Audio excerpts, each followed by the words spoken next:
जय शेतकरी मित्रांनो, स्वागत आहे आपल्या सगळ्यांच्या आपला आवडता यूट्यूब चॅनल कृषी सेवकमध्ये। आपल्यासोबत आहेत पुरुषोत्तमजी सार्वे भाऊ।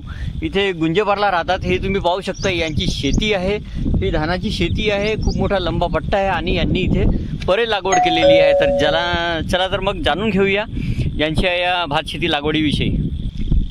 नमस्कार शेतकरी बंधूंनी। आणि पाण्यापासून आता परे तर डुबले आहेत। आता पाणी कमी झालं नाही तर परे खराब होतील अशी अवस्था आहे पाण्यापासून। ज्यावेळेस मुसळधार पाऊस आहे भंडारा जिल्ह्यामध्ये, तुम्ही पाहू शकता इथे परे भरपूर प्रमाणात मध्ये डुबलेले आहेत।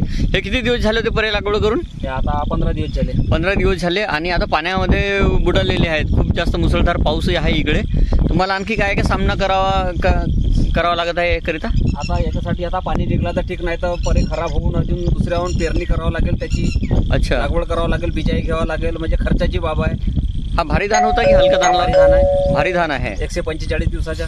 आणि इथे रोवण्याकरिता काय आहे, तसं माणसाची उपलब्धता आहे की यंत्राच्या सहाय्याने होत? नाही, माणसाच्या आणि मजुराच्या जे सहाय्याने करावं लागते। काही ठिकाणी झालेली आहे का रोवणी? काही ठिकाणी व्हायची आहे अजून। पाणी आता खूपच एकसाथच सुरुवात झाला, पहिले आधी पाणी पडलं नाही आणि एकसाथ पाणी चालू झाला। हा हो, त्यामुळे खूप जास्त टंचाई। आणि मजुराची काय टंचाई वगैरे आहे का? नाही, सध्या मजुराची काय इकडे दर किती राहू शकतात रोवणीचे? रोवणीची सरासरी 400 रुपये आहे, जवळपास 400 मजुरी बाईची। अच्छा। आणि पेंडा फेकणाऱ्यांची किती असते? 700 रुपये आहे। 700 रुपये। आपल्याकडे किती एकर कास्तकारी आहे? हे 2.25 एकर आहे आपली। 2.25 एकर। याच्यामध्ये विहीर वगैरे पण आहे? हो, विहीर आहे। विहीरला पाहू शकता इथे सोलर पण लावलेला आहे, पॅनल सोलरवर मोटर चालू आहे इथे। आणि पाण्याच्या निचऱ्यासाठी इथे खांड फोडलेली आहे।